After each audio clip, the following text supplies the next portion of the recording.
Кымбаттуу көрөрмандар, жараткан Алла Тааланын саламы, мээримдүү жана ырайымдуу аты менен Манас ТВда куттуу Рамазан берүүсүнө баштамакчыбыз. Барыңыздарга көңүлдүү кеч каалап, бүгүн мен кызматыңыздарда Уланбек Калмырза уулу болмокчумун.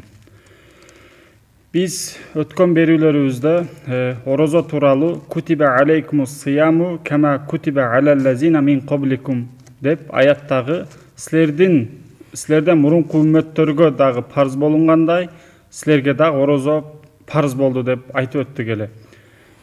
Биз демек ошол аяттан демек бизден башка же болбосо бизден мурунку үммөттөрдө дагы орозонун бар экендигин биз түшүнгөнбүз да. Бирок ал нерсеге биз токтолгон эмеспиз. Биз исламдагы орозону гана сүйлөшкөнбүз. Бүгүн ошентип башка диндерде, башка ишенимдерде дагы орозо барбы, жокпу, бар болсо кандай экендигин билиш үчүн бүгүн студиябызга теология факультетинин деканынын орун басары, доцент, диндер тарыхы боюнча адис Бакыт Мырзарайымов агайыбызды чакырдык. Агай, кош келипсиз. Кош келдик. Сиздин да Рамазан айыңыз кут болсун. Туткан орозоңуздар кабыл болсун, агай. Рахмат, бирге болсун. Агай, биз орозо дегенде биз өткөндө да сүйлөшкөнбүз. Орозо бул белгилүү убакытта жеп ичүүдөн жана жыныстык жакындоодон өзүн тыюу деп айтылат исламда. Ал эми айтсаңыз, бул башка диндерде, башка ишенимдерде орозо барбы, бар болсо кандай, мисалы алардын мазмуну кандай, ошол боюнча маалымат берсеңиз. Рахмат. Биринчиден барыңыздарды Аллахтын саламы менен салам айтамын. Ошондой эле барыңыздардын ушул ыйык орозо айындагы туткан орозоңуздар кабыл болсун. Эмне тилеген ой максаттарыңар, дуаңарыңыздар болсо, Алла таалам кабыл болгон болсун. Сиз туура айтып өттүңүз, мына биздин ыйык динибиз ислам дининде жана ыйык китебиз Кур'ан-ы Каримде Алла таала момун мусулмандарга бардыгына парз кылып, ошол силерден мурунку үммөттөргө дагы орозону парз кылдым деп айтмакчы. Биз диндер тарыхында, дүйнөлүк диндердин тарыхында, башка диндерде дагы, ислам дини келе электен мурда дагы башка диндерде орозо кармаган буйруктар жана орозо кармаганын эрежелери болгондугун биз дана көрүп келебиз. Анын уландысы мына ушул күнүбүзгө чейин азыркы дүйнөлүк диндерде дагы күнүбүздө орозо кармоо ибадаты бар. Бирок орозо кармоо ибадаты салыштырмалуу биздин ислам дининен бир аз өзгөчөлүк турат. Биз бул жерде айта кетчү нерсебиз, ошол Кур'ан-ы Каримде айтылган, Аллах таала Бакара сүрөсүндө айткан ошол башка үммөттөргө дагы, силерден мурунку үммөттөргө дагы орозону парз кылдым деген аятынын далили, ошо башка диндердин бүт бардык диндерде орозо деген ибадаттын бар экендигине күбө болсок болот учурубузда. Демек, башка диндерде дагы орозо бар экен. Мисалы айтсаңыз, анда биздики белгилүү, исламдагы орозону биз өзү дагы тутуп жүрөбүз, билип жүрөбүз дегендейчи. Өзүнүн максаты бар да, ошол эле аяттын уландысында муттакый болушуңар үчүн, таква болушуңар үчүн эми башка дагы маанилери бар.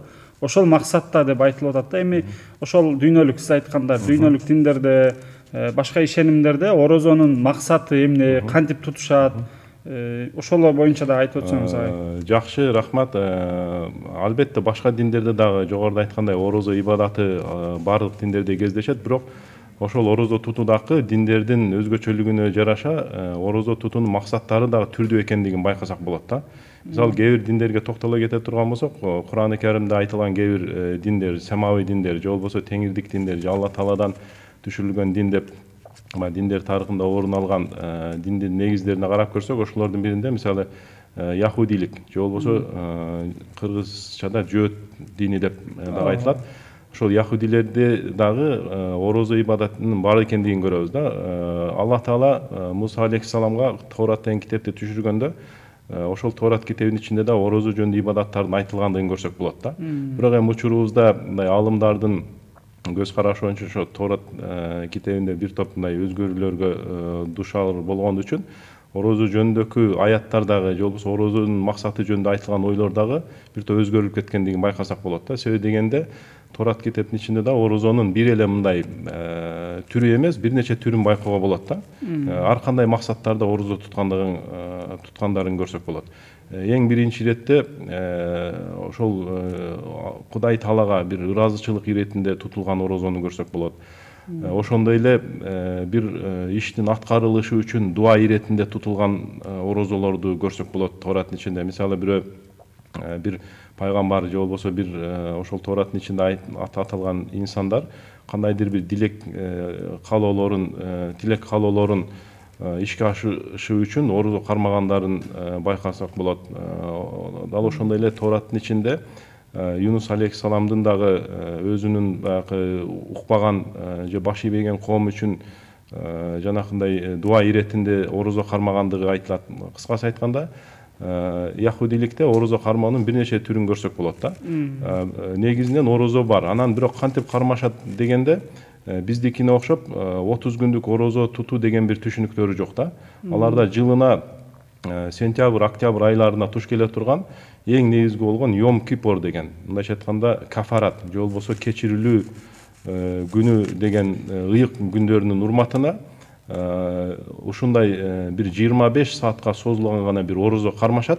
Бир күндүк. Бир күндүк. Бирок ал орозо мисалы бүгүн кечинде күн баткандан баштап, эртеси күнү күн батып, көк жүзүндө жок дегенде бир 2-3 жылдыз көрүнгөнгө чейин ошол аралыкта орозо кармашат. Бул эми болжол менен бир 25-26 сааттын тегерегиндеги орозо болуп эсептелет, бир күндүк орозо. Ушул орозо яхудилердин баарында карманган негизги орозо болуп эсептелет. Бул ошол яхудилердин ыйык күндөрүнө, кээ бир пайгамбарлардын окуяларына байланышкан, же яхудилердин кулчулуктан кутулгандыгына байланышкан, же болбосо жаңы бир жерге көчүп жайгашып, жаңы бир муун улангандыктан, кыскасы шүгүр иретинде жана кечирим суроо иретинде ушундай кармаган орозолор бар. Ошондой эле башка айларда дагы мындай 9 күн карманган орозосу дагы бар. Бизге окшоп 30 күндүк орозо кармоо деген бирок түшүнүк жок. Биздекиндей баягы 30 күндүк деген бирдиктүү жок, бирок кыска мөөнөттүк эң көп 9 күндүк бар экен да. Демек ал жерде дагы анын мисалы максаты баягы дуаны кабылдоо же бир ошого иретинде экен. Орозо дегенде аларда деле биздикиндей Ж3-дөн тыйылат да. Ж3-дөн тыйылуу иретинде болот негизинен. Яхудилерде ошондой негизде болот Ж3-дөн.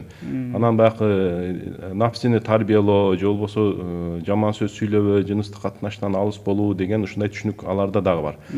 Орозо тутуу буларда эркек балдар үчүн 13 жашынан башталат, кыз балдар үчүн 12 жашынан башталат. Орозону ошол жылына бир жолу бир күн ошентип карманыш керек болот. Яхудилерде ушундай орозо түшүнүгү бар. Бирок яхудилерде ушундай орозону да көрсөк болот. Мисалы Ж3-дөн эмес, башка бирөөлөр менен бир нече күнгө сүйлөшпөй коюу түрүндө дагы кармалган орозолор бар. Мындай орозонун түрлөрү дагы бар. Мисалы бир иши орундалыш үчүн же бир дуасы орундалыш үчүн белгилүү бир мөөнөткө чейин адамдар менен сүйлөшпөгө ниет кылуу иретинде дагы орозо кармаган түрлөр бар яхудилерде. Кызык. Бул эми дүйнөлүк диндер деп калыңыз. Бул ошолордун катарына кирген, мына бизде христиандыкта дагы бар болсо, ошонун дагы бир өзгөчөлүктөрүн айтсаңыз. Башка диндер да бар, эми убакыттан пайдаланып ошол бир нече диндерге мындай кыскача токтолуп өтөйлү. Мунун дагы натыйжасында максатын да кыскача токтолуп кетебиз.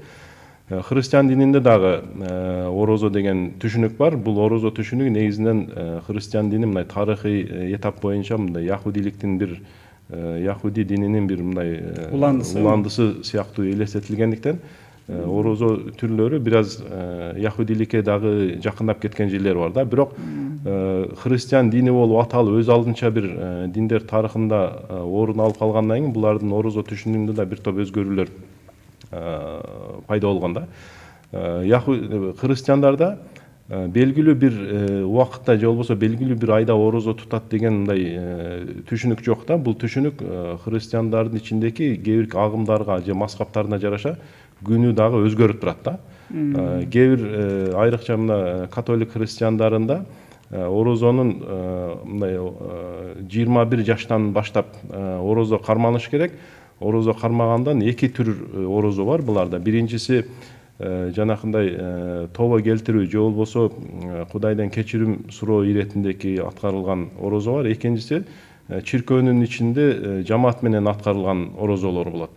Андан кийин ошол жамаат менен аткарылган орозодо мындай 40 күндүк убакытка созулган бир орозо бар, бирок бул учурда жанакындай толук боюнча эртеден кечке чейин мындай тамак же суусундук ичүүдөн алыс болуу иретинде эмес, белгилүү бир тамактардан тыйынуу, мисалы эт болобу, жумуртка болобу же сүт азыктары болобу, ошондойдон өзүн тыюу иретинде гана орозо кармаган түрлөр бар.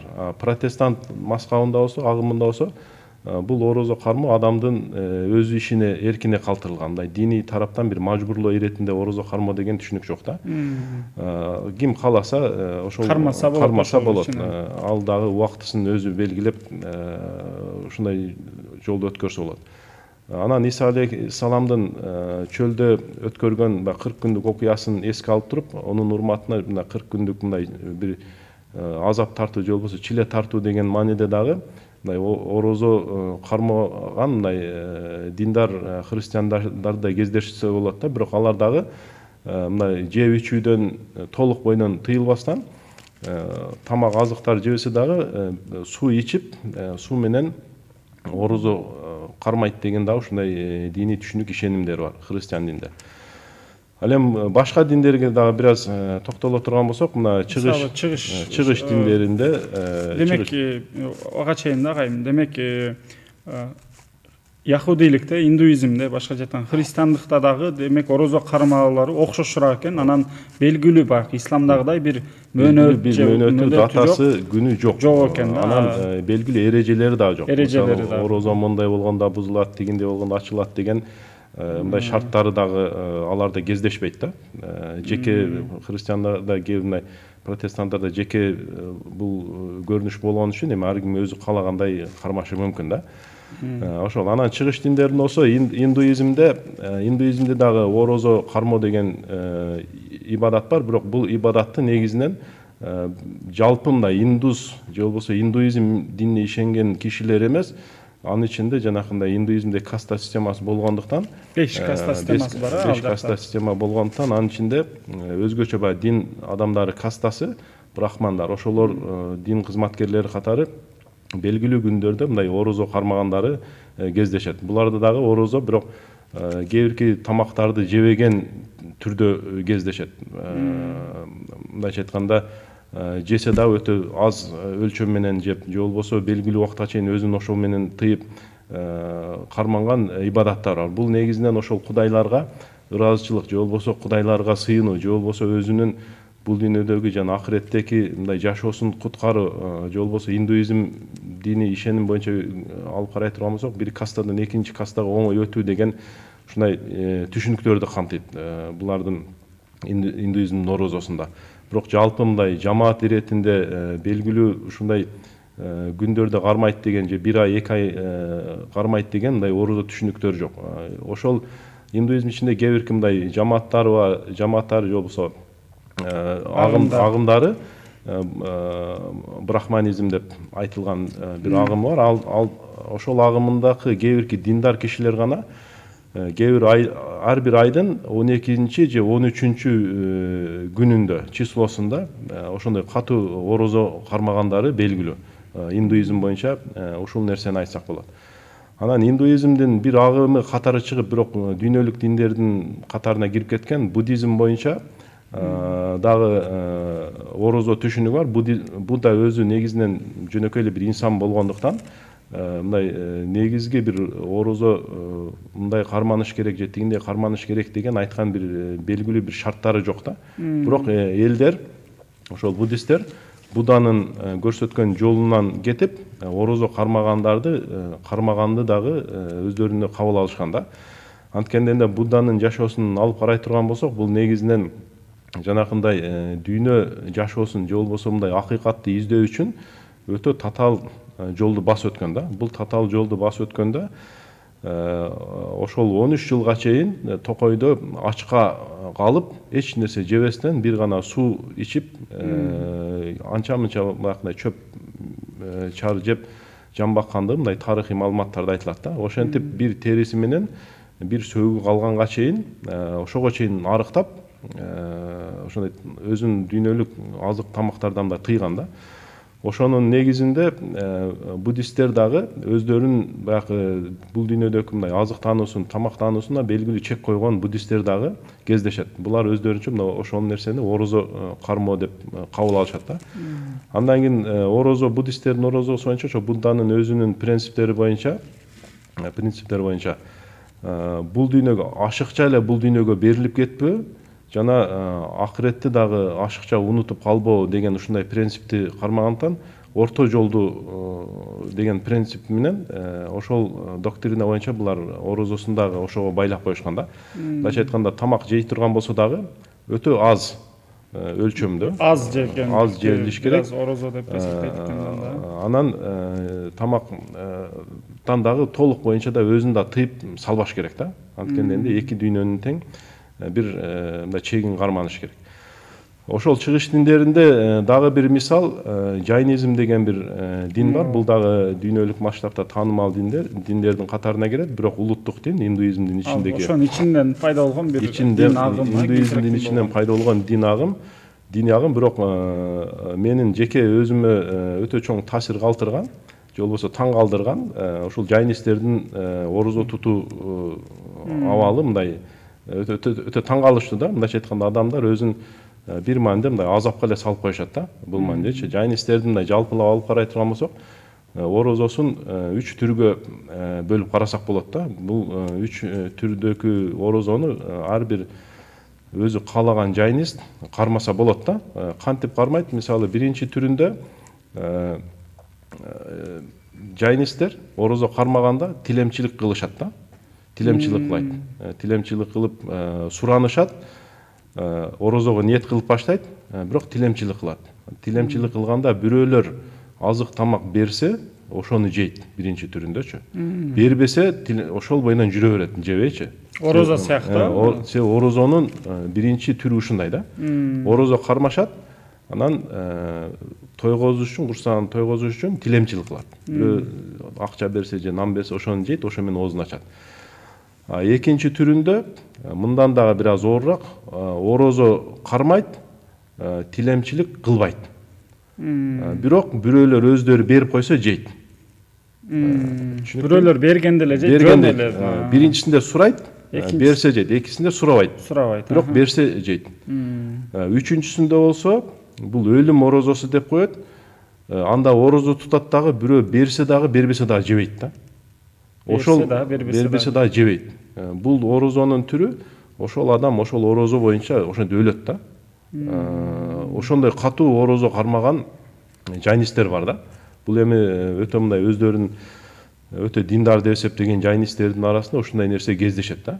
Бул азыркы күнгө чейин деле бар. Алардын ишеним боюнча ошол жайнизмдин негиздөөчүсү Махавира ошол жашоодо ушундай абалда өлгөн дегенди карманышып, ошол орозонун эң катуу түрү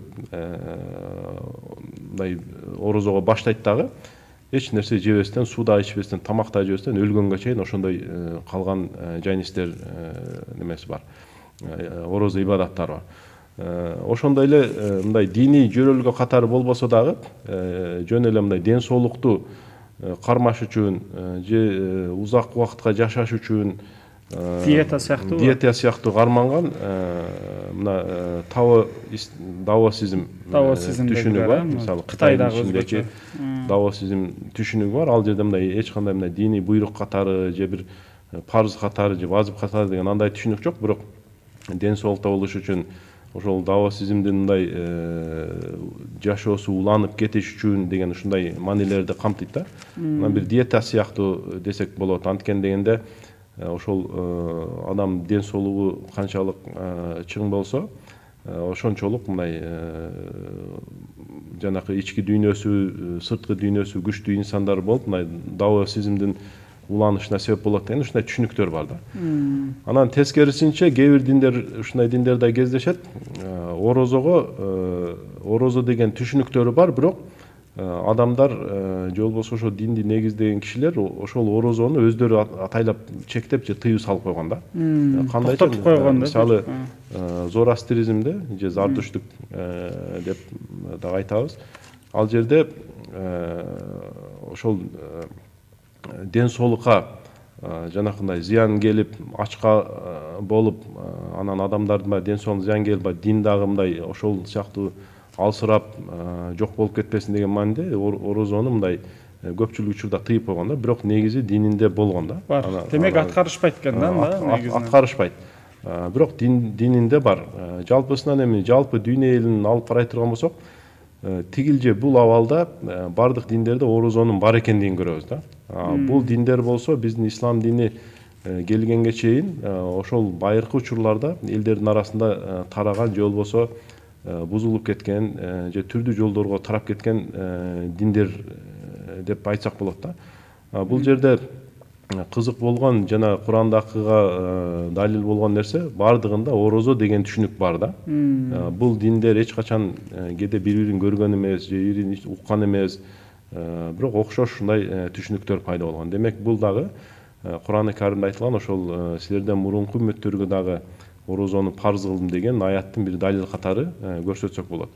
Анан кийин бир кыскача ушундай бир мындан жыйынтык чыгарсак да болот. Мисалы ошол диндердеки орозонун жанакындай түрлөрүн, кармалуу түрлөрүн, максаттарын көргөндөн кийин ушунчалык ислам дининдеки орозонун канчалык акыйкат экендигин, канчалык мындай барктуу экендигин, канчалык мындай чыныгы акыйкат ибадет экендигинин мындай маанисине дагы мындай терең жетсе болот деп айтар элем да. Рахмат агай, аябай сонун маалымат бердиңиз башка диндерден. Мен мындай бир сиздин айтып бергениңизден мындай бир жыйынтык чыгардым да, негизинен ошол исламдан мурунку деле же байыркы диндерде, ишенимдерде дагы бул орозо түшүнүгү бар экен. Анан мисалы бул эми географиялык бөлүнүү дейли, батыш, чыгыш депчи. Өзгөчө чыгыш диндеринде дагы бул ишенимдин өтө басымдуу, анан ар түрдүүлүк экендигин көрдүк. Анан дагы бир таң калыштуусу, бизде исламдагы аял эркекке карабай баардык балагатка жеткендин баарына орозо кармаш парз болуп атпайбы, бирок немеде мисалы ошо индуизмде өзгөчө кээ бир кастанын эле дин адамдарынын кармоосу дагы бир аз кызыктуу бул жагынан. Агай, негизи убактыбыз дагы аягына чыгып баратат. Бир суроону сурап калайын сизден. Жалпылай маалымат бериңиз. Анан бизде дагы мисалы ошо Рамазан айында, бул эми жыл сайын өзгөрүп турат, 10 күнгө. Рамазан айы мусулмандар үчүн бир мындай шаан, бир жакшылык, бир шаан чөкөт болуп, мындай кубануу бир нерсе болот да, өзгөчө атмосфераны жаратат. Анан башкаларга ооз ачтыруу бир ушундай иштери бар, бир сооптуу иштер, кайрымдуу иштер. Ушу башка диндерде да кандай ушундай негизде тартипте барбы? Ошо менен бул биздин ислам дининдеги ифтар түшүнүгү же ифтар ооз ачыруу түшүнүгү башка диндерде жок да. Биз муну менен дагы мындай сыймыктансак болот да. Пайгамбарыбыз алейхиссалам айткандай, ооз ачуу учурундагы дуа кабыл болгон дуалардын катарына кирет демекчи. Бул ислам дининин бир мындай өзгөчөлүгү деп айтсак болот да. Мунун ичинде өтө көп сөздү батырсак болот, бирок негизи ушул да. Башка диндерде мындай социалдык көмөктөшүү же мындай башка жакырларды тойгозуу деген андай түшүнүк мындай кездешпейт да.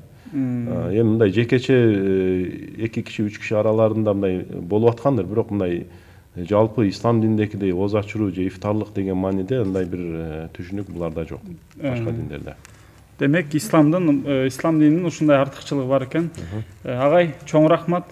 Бизге ошол башка диндер, башка ишенимдердеги орозо жөнүндө маалымат бердиңиз, алардын маңызы боюнча, мазмуну боюнча. Чоң рахмат. Биз ушундай жыйынтык чыгардык. Демек биздин динибиздин акыйкат экенин жана анын орозо ибадатында өзгөчө экендигин, артыкчылык бар экен, аркасында толтура бир хикматтар, пайдалар жаткандыгын биз жыйынтык чыгарсак болот. Агай, чоң рахмат, ишиңизге ийгилик, Рамазан айы кут болсун. Ардактуу телекөрүүчүлөр, биз жогоруда Бакыт агай менен ошо башка ишенимдеги орозо түшүнүктөрүн көрдүк. Мен ушуларды угуп атып агайдан Кемал агайдын бир сөзү эске келип кетти. Ал мындай деп сөз айтты да, башка үй көр дейт, өзүң үйүңдү жактыр сүй. Башка айыл көр, анан өзүң айылыңды сүй дейт да. Анан башка дин көр, анан өз диниңди сүй, жакшы көр депчи. Анысыңарындай бул сөз, бул ошо диндер тарыхын үйрөнүүнүн бир мындай корутундусу дагы катары деп эсептейм. Чындап эле ошонун ичинде камтылган да. Анан айтылат эмеспи, башка илимде дагы мисалы ар бир нерсе өзүнүн бир мындай өзүнүн бир окшошу бары менен баркталат депчи. Демек биз дагы бул орозонун маанисин, артыкчылыгын, өзгөчөлүгүн, анан ичиндеги толтура коомдук болсун, жеке болсун, инсандык болсун, айлана чөйрөгү болсун, өзүнүн пайдаларын, хикматтарын биз ошо башка диндердеги орозолорду көрүп дагы барктап дагы аңдап алсак болот экен. Ушуну менен берүүбүз соңуна чыкты. Кийинки берүүлөрдөн көрүшкөнчө саламатта калыңыздар. Ассаламу алейкум ва рахматуллахи ва баракатух.